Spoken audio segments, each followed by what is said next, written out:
За энэ тэгштэглийг бодъё бүгдээрээ. За тэгштэглийг бодоход бол багш нь эхлээд анхан шатнаас нь эхлэхийг зорилоо. За бид 6 дугаар ангид, 7 дугаар ангид, 8, 9 дугаар ангид зэргийн энэ чанаруудыг үзсэн. А-гийн эм зэргээс хасах нь эм зэрэг нь А-гийн эм зэргийг эм зэрэгт харьцуулсантай тэнцүү байх нэ.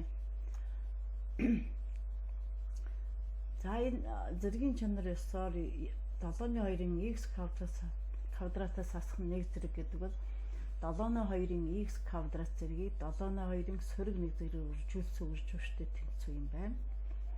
За цаашлаад энэ маань 7-2-ны сөрөг 1 зэрэг бол хуваарьт эерэг 1 зэрэг болж ирэх юм байна.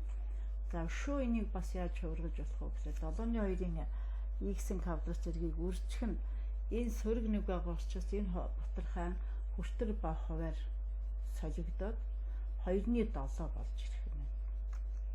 За дараагийнх нь 4-ний 49-ний 2x зэрэг гэсэн байна. За энэ их хэрхэн задрах юм бэ гэхээр за 49 гэдэг бол өөрөө 7-гийн 2 зэрэг. 4 бол 2-ын 2 зэрэг. За энэ 2x зэрэг байна. Одоо А-гийн m зэргийг n зэрэг дахин дэвшүүлэх юм бол m ба n хоёр нь хоорондоо үржигддэг. Тэгвэл 2-ны 7-гийн 2 зэргийг үржих нь ерөнхий зэргээс 2x. Ингээр 2-ны 7-гийн 4x болчихно. За дараа нь энэ бас нөгөө энэ өмнө хэрэгэлсэн чанар ёсоор хүртэр хуваарийн байрыг сольчих юм бол энэ 2-ны 7-гийн байсан чинь 7-ны 2-ын сөрөг 4x гэж зэрэг гэж бас ингэж хувирч болох юм байна. Дараа нь энэ дотор байгаа гишүүн болгон сөрөг 4x зэргийн зэрэгтэй болох учраас 2-ын сөрөг 4x гэж гарч ирнэ. Тэр 2-ын сөрөг 4x-ийг эерэг болгохын тулд хуваарьт очичвол хүртэртэйг нь хуваарьт очих бол 2-ын эерэг 4x. За хуваарьтайгаа 7-ны сөрөг 4x зэрэг чинь хүртэрт ирэхлээр 7-ны эерэг 4x зэрэгт болж ингэж боломжтой байна. За 343-ны 8-ын 3-ны 4 зэрэгт гэдэг тоо хэрхэн цааш бас хувирч болох юм бэ? Тэгэхээр 8 бол 2-ын 3 зэрэг. За 343 чинь 7-гийн 3 зэрэг. Тэгэхээр нөгөө ижил зэрэг нь болгож байна. За тэгэхэд энэний гадуураа ерөнхий 3-ны 4 зэрэг. За энэ дахин бичигдсэн байна. За энэ тэгэхээр энэ одоо 3-ыг үржих нь 3-ны 4 зэрэг энэ чанар ёсоор. За тэгвэл 7-ны 2-ын 4 зэрэг боллоо. Одоо бодлого бодъё. За тэгэхээр бидний тэгштгэл бол 7-ны 2-ын x-ийн квадратаас хасах нь 1 зэрэг үржих нь 7-ны 2-ын сөрөг 4x энэ хувьд нь бидэнд зохимжтой болсон шүү дээ. Энийг бодохлоор нөө энд суурьуд нь өөр болох гэдэг. Тэгэхээр суурьуудын ижил болгожиж илтгэгч тэгштгэлийг боддог.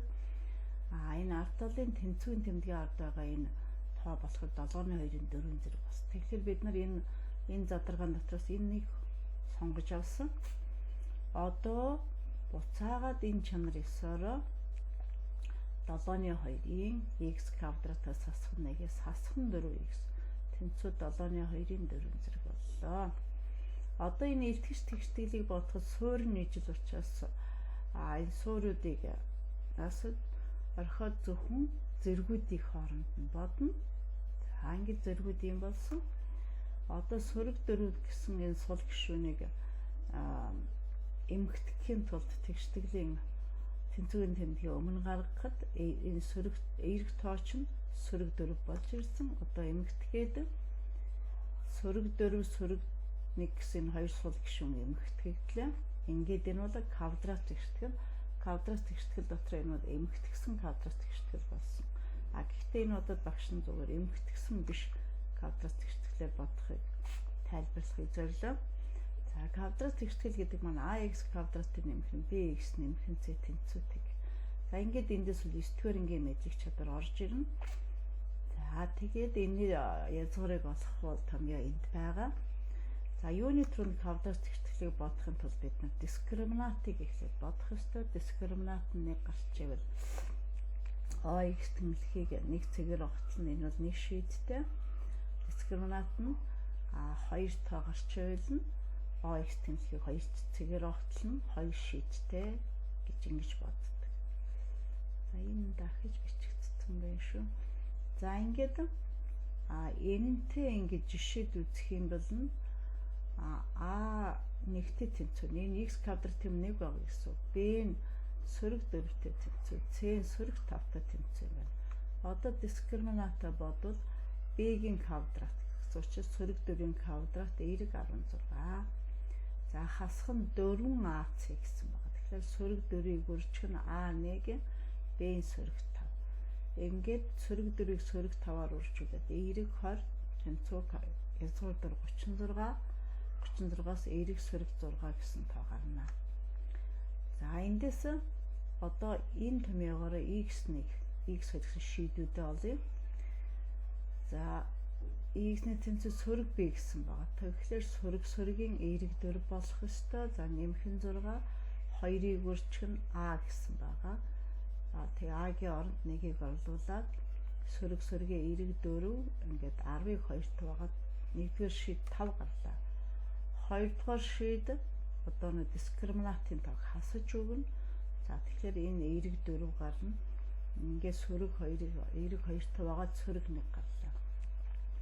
Одоо тэгштэглээ бид нар заавал шалгаж авах хэрэгтэй. Энэ хоёр маань хоёулаа шийд мөн үү биш үү гэдгийг шалгая. За тэгвэл x тэнцвэр 5 үед энэ тэгштгэлдээ орлуулъя. X квадрат гэхээр 25 хасах нь 1. За 4-ний 49 2-ыг үржих нь x тэгэхээр 2-ыг үржих нь 5. Тэнцвэр 7-ны 2-ын за энд 24 зэрэг. За энд 2-ны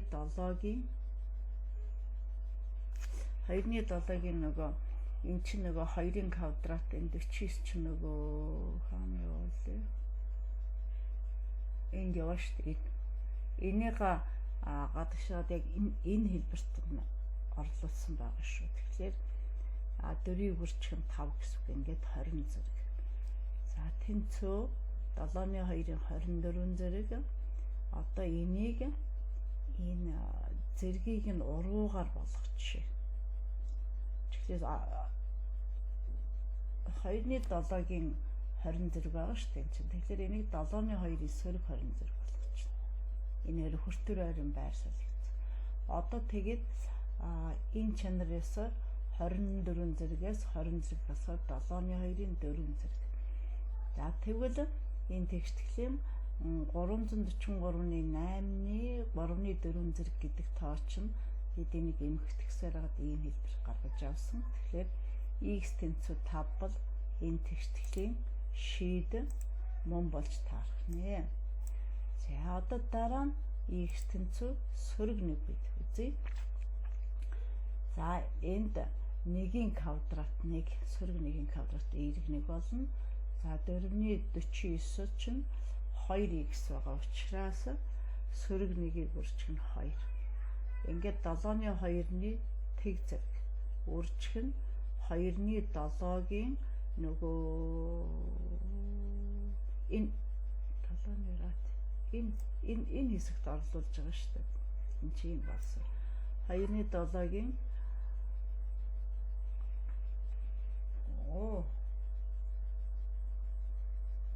энэ даалцчихсан.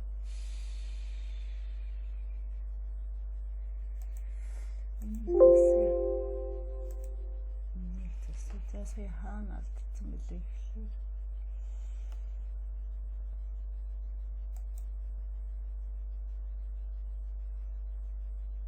нэг зэрэг дээр яваа шүү дээ.